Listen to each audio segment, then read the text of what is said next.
everybody. Welcome to Twiniversity. It's time. If you haven't met Dr. Deena yet, could we just call you Dr. Deena, or do you like your last name? No, I like Dr. Deena. Because just in case you're wanted in some states, you don't want people Googling you and be like, we found her. That would be horrible. So we're here with Dr. Deena, who is my kid's pediatrician and really one of, I would say, my favorite authorities on all things kids medical. And I text you enough. Don't tell anyone that. Listen, we have had a really, really, really rough month. It has not been great for the Diaz family health-wise. But we're on an upswing. Yeah, we're totally on an upswing. And I'm hoping that every 10 years this seems to happen. So when the kids were 3, we all got the flu. Like bad. Like super bad. And we had the vaccination. We made it through this season without the flu. Yes, we made it through without the flu. But we instead got other things that were equally as exciting. So it's just really nice. And if you do not have a really good relationship with your pediatrician, you have to find a new pediatrician, because it's pretty important that you're able to start conversations and not feel like, oh my gosh, I'm bothering the doctor, this is horrible. Bother the doctor. The doctor could always say, I can't answer now, I'm doing something else. But you definitely want to have a really nice conversation. Well, and that's our job. Totally. You know what I mean? So we actually prefer if you're in touch with us and you don't go to urgent care or that kind of stuff, because we know your kids, we know what's going on with them, we know your family. And so actually it's better for us if you're in touch with us when things are going on with your kids, because we can provide the best care for them. I wish that I had a relationship with my doctor the way that you have it with the kids, or that I have it with you. Like, I almost wish. You mean as an adult or growing up as a pediatrician? Well, totally. Growing up, I don't even remember. Like, we didn't even have one solid pediatrician. We had a few. But yeah, I wish that I could like text my regular doctor and be like, I have a cough. I'm always in urgent care. That's just like, I don't even bother. Like, I don't even have a doctor that I care about. So I'm like, why not? We're going to urgent care. Anyway, that's not what this conversation is about. Today, we are talking about postpartum mood disorders and how to start a conversation, how to recognize the symptoms, how to know, when and if to call the doctor. And there's so much to this story that, I don't even know where to begin. So I found out that Dr. Deena also had postpartum depression. I actually had postpartum anxiety, which is really important, because we're going to have to talk about what the differences are between the two, and how you can have either or, which people don't even really realize actually. No, they don't. I think that most people, like, they'll Google postpartum depression and then they might not recognize the signs, or they might not know that there's other things that can happen postnatal. 100%. So that's why we are talking about postpartum mood disorders. This is not about postpartum depression. This is not about postpartum anxiety. There is a slew of things that you might feel, and we are hoping to debunk some of those myths and help you start that conversation with your OB, your primary care doctor, a therapist if you have one. But if you have any questions or you're concerned, please just message us right now. Here's how this goes. So Dr. Deena and I are here in New York City, which is quite beautiful today, I have to say. Thank goodness it's at least not snowing. Or pouring a monsoon. I just want to say also, actually, you can speak to your pediatrician about any postpartum emotional stuff that you're going through, because actually you're going to see your pediatrician a lot more than you're going to see the other doctors in your life. And so the pediatricians are really at the forefront of postpartum mental health. We'll talk a little bit more about that as we go forward, but I do feel that it's really important that moms and dads feel like you can come to your pediatrician. We do know how to screen. We do have support resources, and we care. We don't just care about the baby, we care about the entire family unit, or babies, care about the entire family unit. And I think that that's something that I think is really important for new second, third, fourth, 15th time parents to know. Now, if I was going to the pediatrician with my twins, right, and we have a regular appointment, what signs do you recognize in somebody? So, like, forget about it, me even saying to you, I think I have this.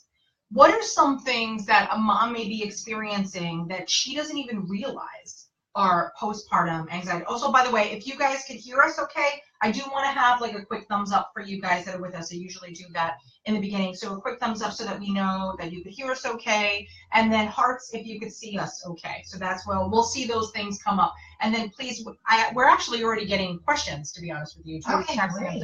So Julie is behind the curtain, so throw your questions up during this live feed. Julie will then text them to me. So if you see me looking over here, just know that it is really simply because I'm reading your questions. We often get a lot of comments during the live feed, and we don't want to miss a thing. So Julie texts me independently. So going back, what are the signs that we may be feeling that you may recognize that are a postpartum mood disorder? Okay, so let's start with sort of kind of one thing that I think is really important and something we actually do in our practice is what's called universal screening. And so the American Academy of Pediatrics recommends screening at the 2-week, 5-week, 2-month, 4-month, and 6-month visits. And so we do that in our practice, and that is done privately. Okay. So basically, the mom fills it out, and then we'll get a score. So sometimes people won't realize, or they don't feel comfortable to say, oh, I'm not feeling well for whatever reasons. And so we'll start with that, and we do it for everyone. So there's no stigma associated with it. It's just regular. It's just routine screening. And so that is something that I would recommend all pediatricians do, but that's definitely something we do here.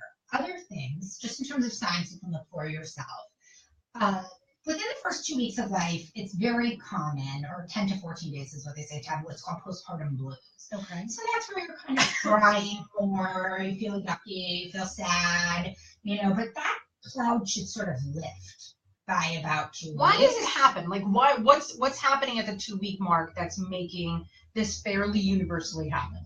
The thought is that there's all these shifting hormones. We don't know exactly, but the thought is there's just all this actually more research is showing that postpartum mood disorders may be related to shifting hormones, and that perhaps there's hormonal treatment for it. Okay. But that's kind of interesting and not really related, but we don't know exactly. But the thought is, first of all, you're under stress, right? So having one baby stressful, having two is really stressful. If you have older kids, that's hard. Yeah. You're also sleep deprived. Right, so that we know is used as a form of torture in many countries. So, and there's also the adjustment to having a new person in your life. So a baby, I always like to say, is sort of like getting a new boss that wakes you up every 2 hours and that doesn't speak English, and you have to guess what they want. Right, and so that keeps you have to get to know them, and so there's just a lot of change. There's shift in family dynamic, and then there's hormonal shifts. Yeah. So I think all that stuff combined makes there this sort of adjustment period. And then, if in the first 2 weeks you're having very severe feelings of sadness, worry, insomnia, so like when you can't sleep when the baby's sleeping, you're having unusual thoughts for yourself or intrusive thoughts. Obviously, that would not just be postpartum blues, and you would want to talk to somebody sooner. But then after 2 weeks, for most people, you may still be tired, exhausted, not feeling yourself, but the symptoms sort of improve, that kind of like, I'm just going to cry out of nowhere kind of stuff. And so, it's hard, I think. I'll go over the symptoms, but one of the things I think is really hard as a parent and as a person to recognize is that a lot of these symptoms are things we attribute to new motherhood. And so that's a big deal. I think that a lot of people are just like, well, this is what it's like. This is what it's going to be like. It's stressful. This is what it's like. This is what I'm supposed to feel. Everybody hears about baby blues. So everybody just assumes that that's the baby blues. And if you didn't have a kid before and you didn't know that there were different levels of baby blues or whatever you want to call it, you may not be able to recognize that. I feel the worst for people, like why I asked you about how do you recognize it is because so many people don't. They just assume that it's normal. And I feel like the burden really falls on you a lot, sadly, because you have to be the one that sees it. Now, here at Premier Pediatrics, they do have this form, but you may not have this form. So how does your doctor really know? And then when you're going to your pediatrician's appointment, you're just like, this one's eating, this one's pooping, this one's breastfeeding, this one's not latching. Like you have so many things going on in your mind that a doctor may not even be able to recognize because you're like, here's my questions, give me some answers, I gotta go. So one of the things that I would say in terms of my personal practice and things I pick up on is, and it's something that I experienced actually myself, is this sort of excessive worry about your child and the perpetual sort of reassurance. So like if someone's calling me very, very frequently and over, things really are, the baby is healthy physically, I will start to say like, okay, obviously there's something going on. And then I would say, it seems like you've got a lot of things on your mind. You seem very worried. The baby is really doing okay. How are you feeling? Yeah. And I think that that's a very big part of it, because sometimes what happens, especially in postpartum anxiety, but postpartum depression as well, your anxiety transfers to the baby. Yeah. And so you're not going to come in and say, I feel nervous, but you're going to say, you may not be sleeping well because you're super worried that if you fall asleep, the baby's going to stop breathing. That's a common one. You're worried about, it's kind of, I always say it's like never ending cycle of what ifs. Yeah. So like, what if I go out and I don't leave enough breast milk, or I don't have enough formula, or I go out and the baby cries, and this, and then what if. And it becomes this never ending cycles of what if. And that, I think, is a huge thing for moms and dads to recognize. If you are having a lot of those kind of thoughts, you probably have some sort of postpartum mood disorder. The other thing I think is big is being able to trust someone to watch your child. Yes. If you have, and not just anyone, obviously, but if you have someone in your life who you trust under normal circumstances, but you can't leave your baby alone with anyone else for fear that something bad is going to happen, or you have someone watching and you can't rest. Even your partner? Even your partner. Okay. For fear that something bad is going to happen, even more so you should trust your partner, right? Yes. So if you're having that and you just feel like no one else can do this but you, that's usually a sign something's going on. Yeah. If you feel disconnected from the baby, you don't have to be embarrassed. If you feel disconnected, you're having a hard time connecting with your baby, talk about it with your pediatrician, because what I tell you all the time is, yeah, maybe you'd feel better in 4 months, maybe you wouldn't. Yeah. But let's say you would feel better on your own. Why should you not enjoy the first 4 months of your baby's life? Yes, 100%. And so I feel like I did not, with my second son, I had terrible postpartum anxiety. I did not enjoy the first 4 months of his life. And that was lost time for me. Yes. And I'll never get back. And so I'm like, I feel very strongly that I don't want that to happen to other women. In addition, besides not enjoying it, the odds are that you actually could forget it.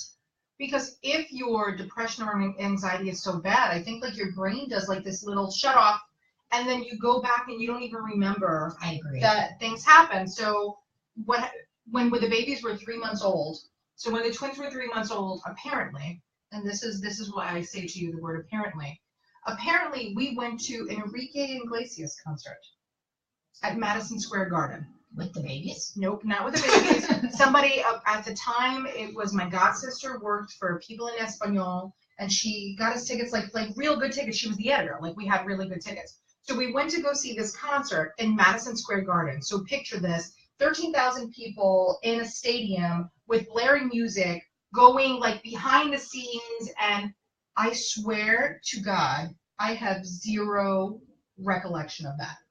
Right. Zero. To the point that now it's like, it's a comical thing, because at this point, 13 years later, you can't but just laugh at it. But for the first 4 months, I could only remember their life in pictures.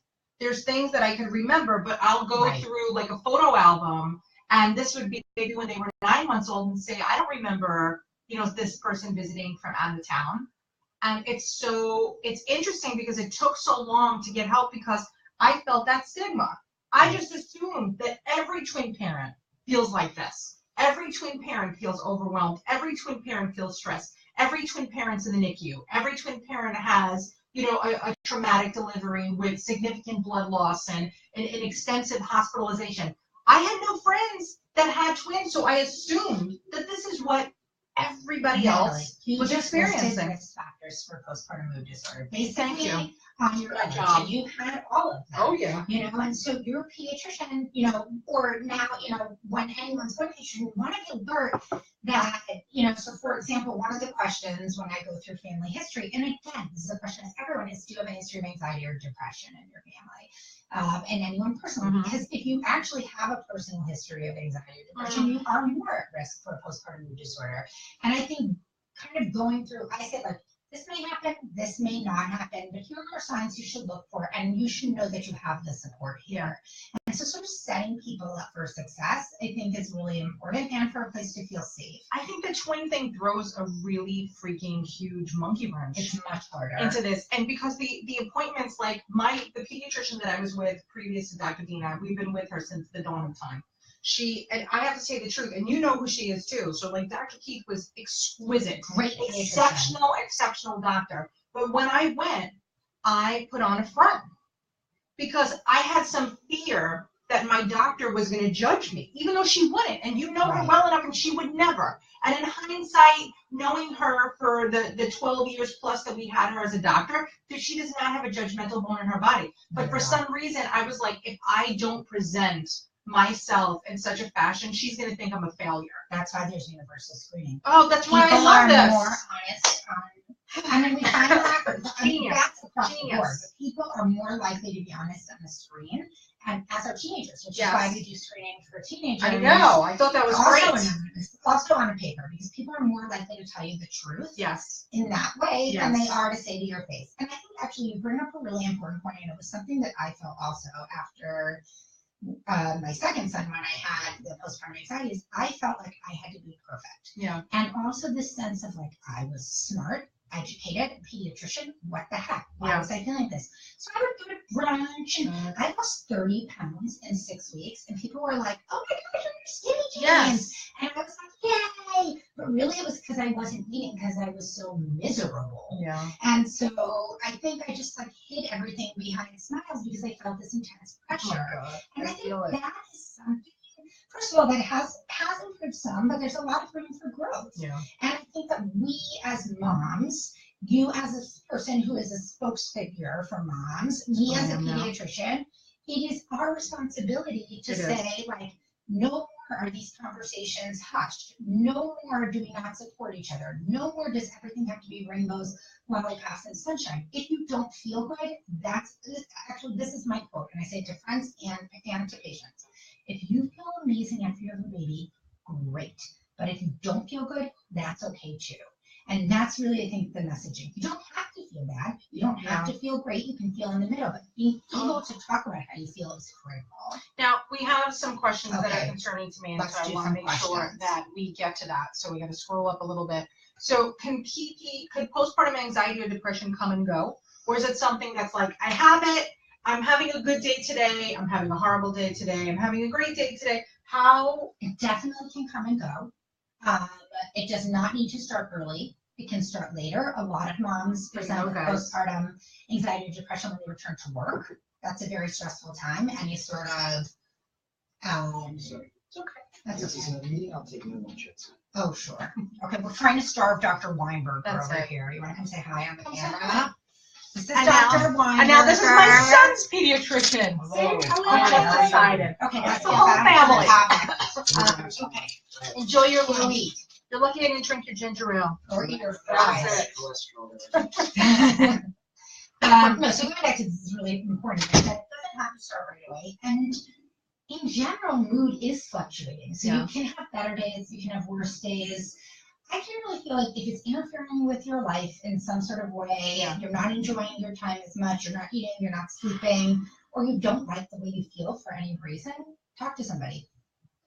So it can come and go. Absolutely. And it can happen anytime after birth. Right. When are we kind of out of the woods? Is there a time that we're like hormonally out of the woods, right? Because you may never be out of the woods anxiety-wise. So the DSM criteria is within the first year, but there is a lot of movement to change that. The psychiatric manual, diagnostic. We don't know what that is. Yeah, so the criteria is a year, but technically, honestly, there's a lot of move to change that and just say anytime, because some people feel like it goes better, they get it again, like there's a lot of stuff that kind of happens. So general, I would think, and also there's a large percentage of anxiety and depression that can start during the pregnancy, which I think people need to be aware of. That is really true. That is something to think about too. Like that fear, that anxiety with I'm not going to have, these babies are not going to be delivered correctly. They're not going to make it. I'm not going to make it. I'm like, I can't do this. But it happens a lot. I see students that have this, and I'm like, okay, like here's how we're going to get through this. And sometimes you may be able to just be able to talk to somebody that's either been there or done that. And I think it's so fantastic that we have somebody today, Heidi, who's joining us, and she's like, some of the thoughts that she had made her feel possessed. How could she help others now? Okay, so I think it's so one great. of the things we need to talk about also, and this is a very rare thing, but 1% of women can get postpartum psychosis. Yes. And postpartum psychosis is an emergency. It is a medical emergency.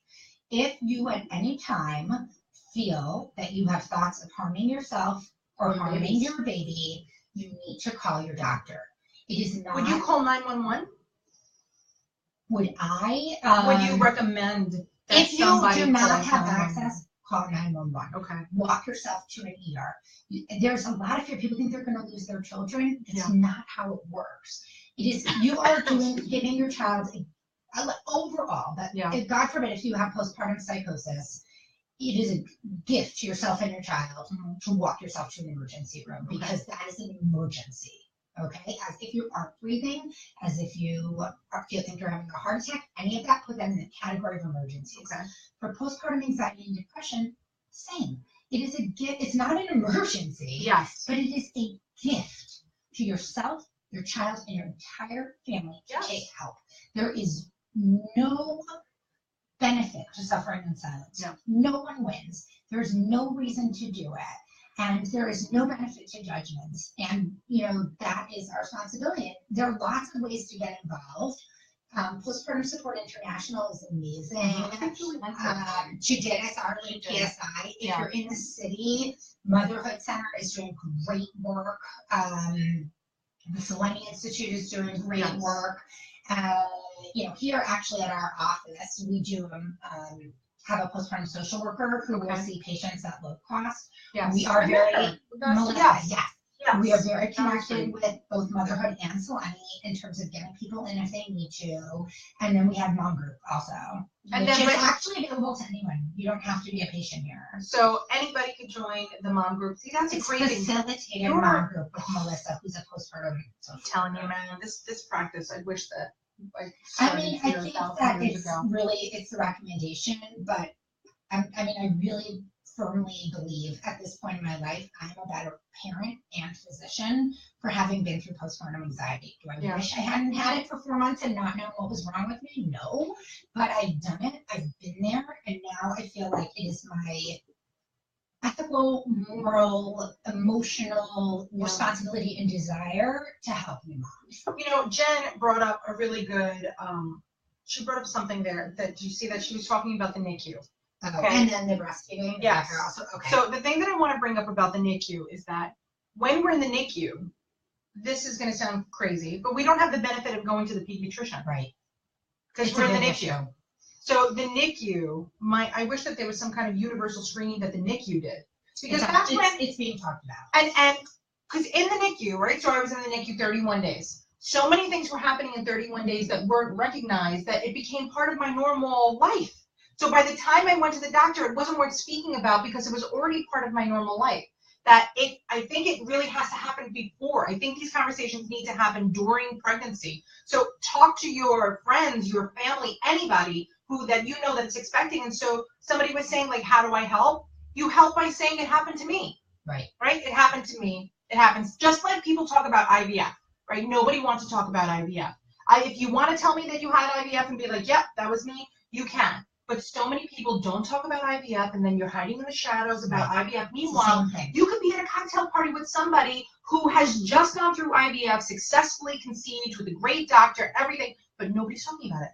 Nobody wants to talk about it. So we have so many blocks against us, because you start off with the shame of not conceiving, then you go to the shame of failing to conceive, possibly with failed IUIs or IVFs or just crappy rounds of Clomid. Then you get pregnant. Then you have the fear that that you're never going to hold these babies in. Perhaps not everybody has that, but it's not necessarily always the joyous pregnancy, or maybe it isn't a good pregnancy.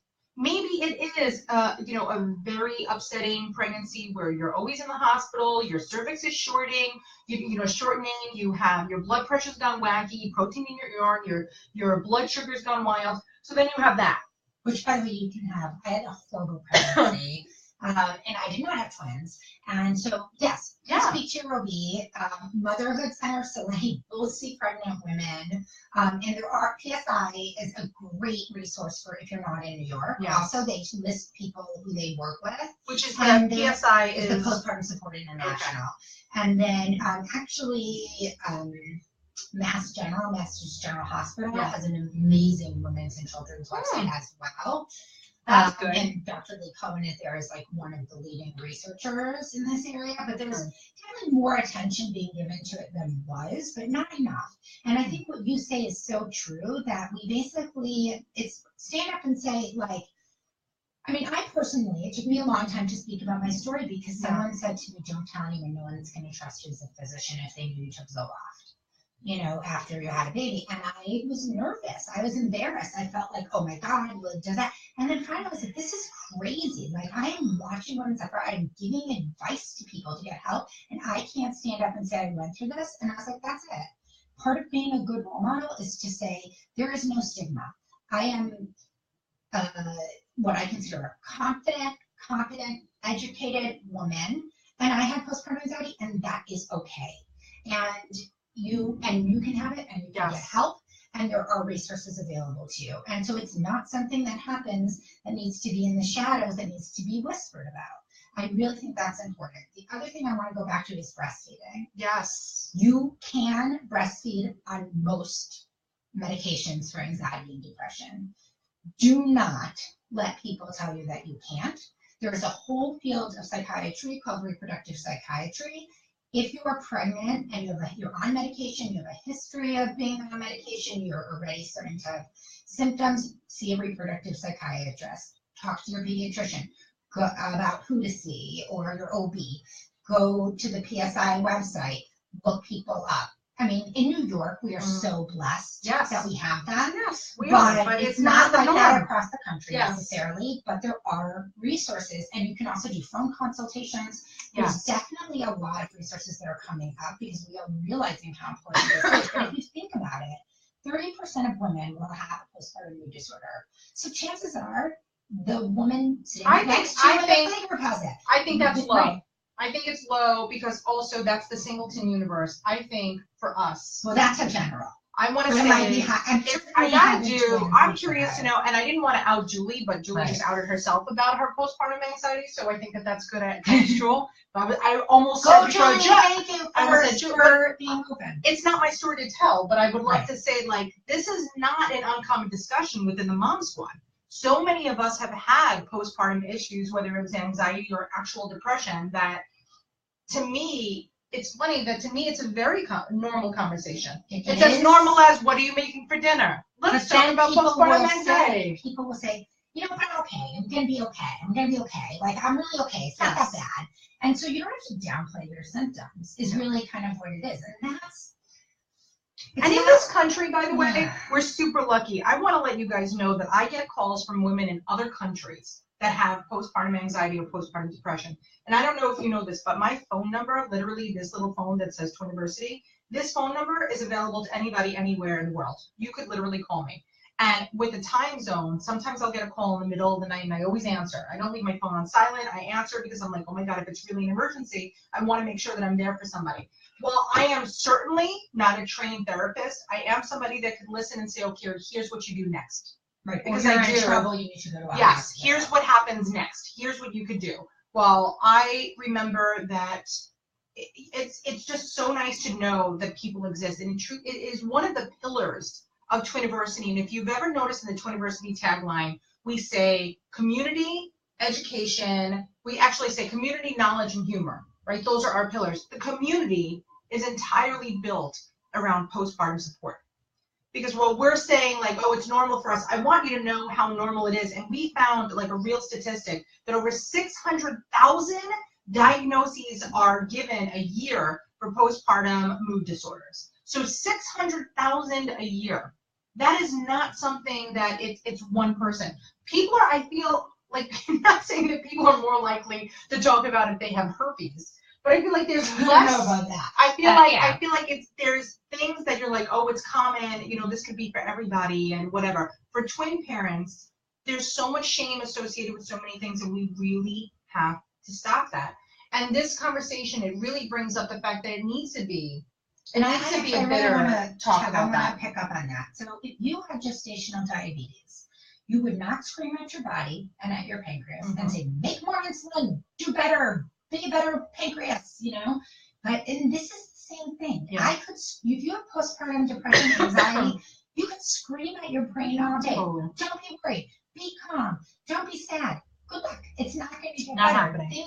It may with time, but you have to, I feel like as a country and as parents and as physicians, we need to look at mental health in the same way that we look at physical health. Yes. Whereas, like, I use my glasses all the time. Like, I could yell at my eyes all day to see better. They won't.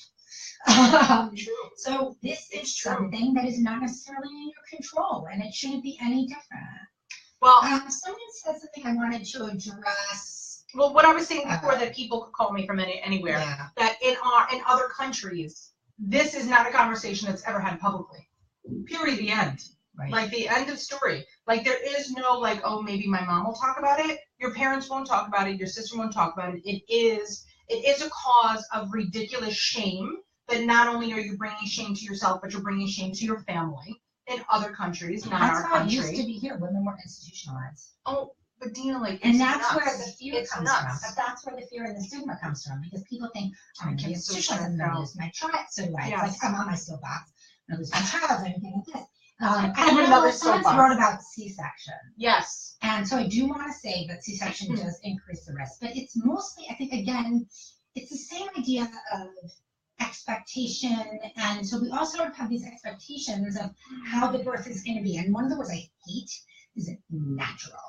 It is, I mean, when people say to me, like, oh, it wasn't natural, I had a C-section, it's like, well, 100 So you delivered robots? No, but 100 years ago, then when before C-sections, mothers and babies died all the time, right? And so all of these things that are here, that are medical advances, the ability to diagnose and treat postpartum depression and anxiety, the ability to deliver babies safely if they can't come out vaginally, the ability, I mean, there's so many things that we use natural, or even bottle feeding, which we talked about last time. Like, we use the word natural for, and that's the wrong word. No.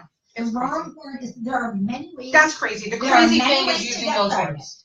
There are many ways to have a baby delivered. Or have a family. There are lots of ways to have a family. Yes. Families don't have to look a certain way. Never. And that's the messaging I think we need to be sending to people and to teaching our children, so that we create a world where this doesn't propagate. Now, Jen brought up before too, that she wanted to know, like, if you do have a history of anxiety or mood disorders in general, or your mother did, do doctors ever discourage their patients from breastfeeding?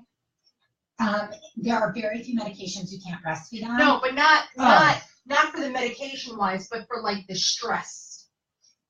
I would not. I would see how things go. Okay. And I would also say, and I know we talked about this last time, there are lots of ways to breastfeed. So again, you don't need to exclusively have both babies or one baby on the breast all the time to be a breastfeeding mom. You don't need to breastfeed day and night to be a breastfeeding mom. There's lots of ways to breastfeed. So I think wouldn't discourage them from breastfeeding, but like, I'll give you an example. Moms who have bipolar disorder are at high risk for having a lapse into mania or depression if they don't get enough sleep. Okay. And so that would be a situation in which I might say to a mom, like, okay, let's make sure you're getting this number of hours of sleep. If that means we're going to give a little bit of formula, great, because your mental health is the most important thing. It's the most important thing for you and for your baby. But I would never start out a conversation. But the other thing is saying, no, you can't breastfeed. The other thing is to keep in mind that it is okay to choose not to. Mm-hmm. So if you say, you know what, I had a really bad experience and now I'm doing it again and I'm not going to breastfeed, fine, good choice. Don't feel shamed. Take care of yourself. Your baby will be fed, and if you know that breastfeeding is going to make you feel anxious and miserable, don't do it. And on the flip side, if it makes you feel better, go for it. And then everybody's like, but you can't do this, and it's too much, and it's to the twins. You know, it's a conversation that has to be had. There's so much to this story, and I think it's great. Like Jen, God bless Jen, man. I love Jen. But like when she was in the hospital, I never knew Jen before she had twins. And she's a friend of Julie. It's like a weird turn of events. And now she's my friend. But when she had her babies, she ended up having them early. And I called her in the hospital. And I'm like, hey. And we had our first nap chat, is what we called it. Since then, it's been a while to have that. But the thing is I'm available for anybody. And I don't want somebody to be me. And the other crappy thing, now here's another thing that I feel like I have to confess because I feel like I'm not the only one who had this. You don't have to confess. No, I have to confess. Twiniversity is used as my confessional tool, but after I was diagnosed, so I spoke to my OB at the time. I never spoke to the pediatrician, but I spoke to the OB, and it wasn't actually me that made the call, it was my husband. And that does happen sometimes. It's critical that your partner knows the phone numbers of these people, whether he wants to call the pediatrician or she wants to call the pediatrician, but they should have the phone numbers to find those doctors and say, hey, listen, I'm recognizing these symptoms. What can I do about it? Like, I'm worried about her. You know, so if you have a partner that's worried, let them make the call. So he made the call. I went to the doctor. She gave me medication. I never took a pill. Do you know that I then flushed my medicine? And I'm telling you that because I was really fearful that I wouldn't be able to breastfeed. And being a mom of NICU babies, it wasn't even breast is best, it was breast is necessary.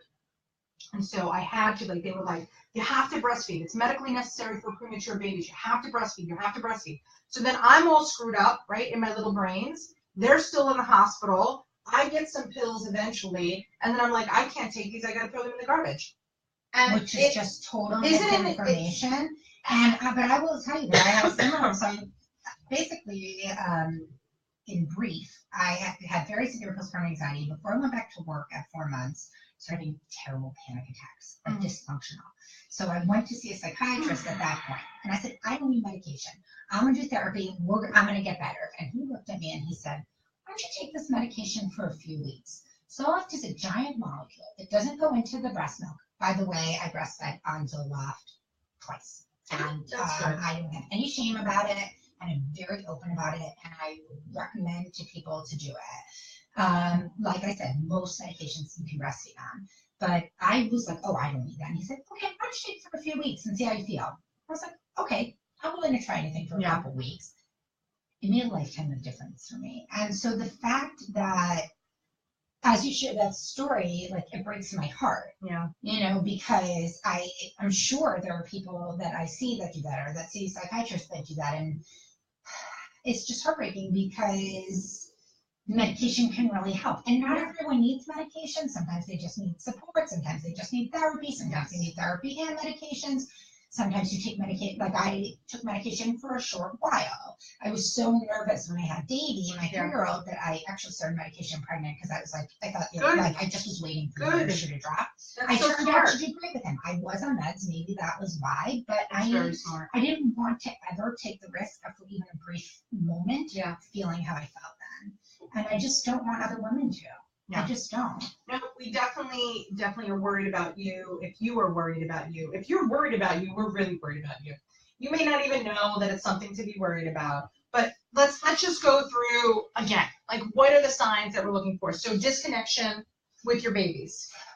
Loss of appetite, over appetite, inability to rest, like your baby's sleeping at night, you can't fall asleep, excessive worry, a lot of what ifs, unusual sadness for you, crying frequently without knowing why, let's say past like the first week or two.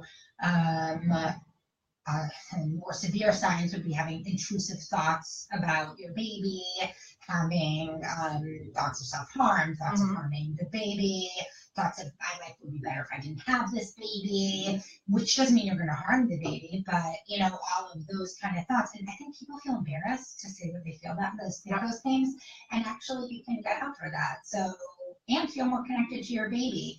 But yeah, those are, I would say, the big ones. And then I think honestly, I find that excessive worry is such a big one. And what ends up happening is maybe you started with postpartum anxiety, and then you feel anxious that you're anxious, and you feel depressed that you're anxious because you feel guilt that you feel like you're not doing a good job as a parent.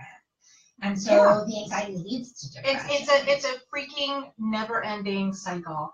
I am really upset now. And you know what I'm upset about? I'm upset about that I didn't say anything. When the babies were born, okay, so like, let's say like 70 hours after delivery, I still had not met them. So I had finally gotten to my room. That's very hard. Deena, please. So I'm in the room and I say to my sister, I can't do this. We gotta go. In my hospital gown, I'm like, we have to go. And somebody was there earlier that day and they took a picture of me. They're like, oh my God, because I couldn't see the babies. I was still in my room. So they took a picture of me that day. And random, so keep that thought on the side. So I'm like, I can't do this. And it was just me and her in the room. And she said, okay, well, what do you want to do? Like, she didn't know what to say. And I was like, I don't think that I could do this ever. Like, I mean, like, not do this, like, be in the hospital, like, do this, like, I cannot parent these babies who need oxygen and who have, you know, medical issues that I don't even understand what half these tests are for or what they're talking about. And they're giving me a report on children I've never even met. And it was such, like, I have chills now. And so my sister said, okay, get dressed, let's go. And I was like, okay. And so then literally I get out of the hospital bed, IVs and all, and I start getting dressed. Now my sister, I don't think she really thought that I was going to be like, okay, let's go. But I was not fucking around in plain English. I was going. I was out, man. And so I started getting dressed and she's like, okay, so where are we going to go? And then she's like, but you know what, if we go, then, you know, Grandma Julie's supposed to come later today. Maybe we just wait for Grandma Julie to come and then we go. And so then little by little, she just started saying things to me that like brought me back in. But she never said, you have to stay. Or she never said, you have to do this. And this is your job. And you have these babies. And it's your responsibility. It was, okay, let's go. But let's just get ourselves organized first. And then we'll go. And if you look, which I'm grabbing it, because now this will make all sense to you. In this book, if you look, and I will ask you to read this, who is the book dedicated to? This book is dedicated to my sister, Vivian Tracy Welch. You see things in me that only a big sister can. You've been there since their very first breath, and you've been my rock ever since. And everybody's like, why didn't you dedicate this book to your kids? Why didn't you dedicate this book to your spouse? Guess what? In my literal darkest hour of my life, that is who was there for me. That's a blessing. You're very lucky. And God bless my sister that's had so much therapy in her life that she was like therapizing me and I didn't even know. But one thing I want to say, I think this is really important, it's something I say to myself. So people who have had postpartum depression and anxiety often have a lot of residual guilt about having not spoken. Absolutely. You cannot be held responsible for that. No, it is not your fault you had it, and it is not your fault that you didn't see anything. You were not well. That's really what you have to keep saying. Like and that's something I think it took me a while to come to terms with. Is I didn't talk about it for a moment. I was not well during that time period of my life, and the fact that I didn't know what was going on with me, the fact that I had no clue, is not my fault. Yeah. I could not have possibly known, which is the same thing now. I see as my responsibility as a pediatrician, if someone's feeling something, or it seems like that, to say like, okay, you know, let's talk about this. But I don't think that the responsibility is on the mom or the dad or whoever's having bad feelings. So look at your partners, look around. They may not notice it. I am a physician. I am a pediatrician. I didn't. You're a real doctor, no, but I'm saying, not just University of Phoenix doctor. A real one. I see babies all day. I saw babies all day. I see babies all day, every day, and I recognize my own symptoms. You can't not. You are in a dark place. Yeah, it's easier to see even when other it's people. mild. You are in a dark place. You know, it's one of those things. A lot of my friends said to me afterwards, "Oh, you're so totally anxious and depressed." Like, you're like, why didn't you tell me? Thanks for that, guys. Did you give me? Like, I suffered for months. That's it. Be a good friend. That's what you want to know. You can do. Be a good friend. Be a good partner. Be a good doctor. Be a good everything. Do not tell people, I'm here. I support you no matter what. Let's get help. Yeah, you got to do it. If you had lost a finger, you would go to the emergency room. You would have a clear visual issue that something is wrong. But with mental health, whether it is postpartum, whether your kids are 40 Yep. It really doesn't matter. Are our kids going to be 40? My kids are going to be 40. I think about it every day. I think about it all the time. I am raising 40-year-olds. And when I think about that, it's because I'm trying to help them make good decisions when they're 20, not good decisions when they're 13. I'll never tell people I have kids. I'll be like, oh, it's my sister's children. She's the one. That super emotionally healthy sister. That's it. She is. She's so great. Although she will tell you that she's not. She really is. She's so great. But she is somebody also that she doesn't need to see the finger cut off to know to go to the doctor. She's recognized since she was very young when she needed help, and when the help was way beyond our circle of friends and our family could give her, she was like, oh no, we need to do this. And that is a gift unto itself if you have that realization of your own thoughts, but not everybody does. And the other thing is, like, people will cry in the office. I'm so embarrassed. I'm like, you're $1 for everybody that cried in the office. Like, you are amongst many people. I'm gonna have to work. Yeah. Okay, so we know we have the signs. We're going to talk to our pediatrician. Hopefully, our pediatrician will be screening us. I pray to you that you're looking up just the support that's possible when you're expecting. You may never need it, but if you need it, you need to know that it exists. Clearly, you know that we are here for you. So Twiniversity is here. We have a mentorship program, and we have mentors. And if you're like, I want a mentor that had postpartum anxiety, we could I know that we could find you a mentor with postpartum anxiety. Another thing that came up that I did want to ask about, though, was postpartum OCD. It's a thing. It's definitely something that. So how would I know that I have that? Again, it would be so with OCD. Interestingly, with postpartum OCD, people often have like very disturbing intrusive thoughts, like compulsive intrusive thoughts about their child, that make them really uncomfortable, and they're ashamed to admit out loud. They're not just about harming the child; they may be about like cleaning or positioning, or touching, or different kinds of things. And so that's something. And then also you might find yourself obsessively doing the same exact behavior over and over again. And so, postpartum OCD, postpartum anxiety, postpartum depression, postpartum bipolar. I mean, there's just a. So now it's just mood disorder. It's period. It's no more postpartum depression that you may be Googling and be like, this isn't me. There is a slew of postpartum mood disorders. And the movement is to call it PMADS, postpartum movement. I hope that they do. Well, Jen just said she has room in her posse of mentees. So Jen has like 4 right now. I don't know what we're going to do without her. Her babies are still little, but she'll take you. So if you right now are in the eye of the storm, speak to your pediatrician, speak to your obstetrician, speak to your general practitioner, speak to your sister, but do not suffer in silence. Speak to your partner, whoever, but don't speak to a random person. Like, don't be like, hey, bus driver, let me tell you the story. Because bus driver's not going to know. And a lot of people sometimes will go and they'll be like, oh, I'll have a glass of wine. I'll sit at a bar. I'll talk to this bartender. That bartender, although super sweet on the eyes, perhaps, may not really be qualified to get you help outside of that glass of Pinot Grigio. Yeah, talk to a professional. Yeah, talk to like a real somebody. Or a Natalie's always good. Or a Jen. A Jen is great, and you could just email us at community@twiniversity.com. It's as easy as you could get. You don't even have to email us. You can send us a direct message. You can message us over on Instagram. Honestly, there's so many ways to find us that we made it easy for you, and we made it literally easy for you. We make it easy for the postpartum mom that's looking for support. We don't want you to have to go more than 2 clicks to find us. So when we created Twiniversity, that is the truth. You will not have to go more than 2 clicks to figure out how to get in touch with us. So is there any final words that you want? So now let's say we want to join our mom's group here. What do we do? So we linked up, to Premier Pediatrics in our little description up top over there around the side, however you're watching this. So you could click through there, and then there's an event page on Facebook, and we'll post, and it'll come up. So you will There's have actually that one coming up soon. I'm going to post it today. And then clearly, if you need a pediatrician and you're in the New York City area, Dr. Deena's got room, just like Jen's got room in her mentee posse. She's got room. I got room in my pediatric posse. Pediatric posse, what? So you need a relationship with your pediatrician like this. I wish that I had the balls to do this.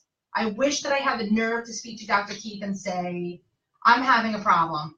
And you're 13 years ago, the world was different. 2020. You really cannot. Well, we're going to shake it up, just like we're trying to shake it up. We're bringing you a lot of different options, and it's not just about gear, and it's not just about services. It's about stuff like this. So shake it up. If you've suffered from any postpartum mood disorder and you want to help somebody else, join our mentorship program. Julie will put a link to the mentorship program. When you sign up, there'll be like a little comments box. Just say, I had a postpartum mood disorder. And that way we'll be able to know that we could match you up with somebody. That's, of course, if you feel comfortable telling us, but we would love if you would, because you could really, really help the next person. So while I created an entire universe around my postpartum issues, you do not have to feel that burden. You could just join our mentorship program. So I thank you very, very, very much for watching. Dr. Deena, as always, let's shake hands like they do on like TV.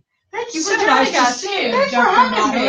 I'll be texting you in 10 minutes about something that I need for my children.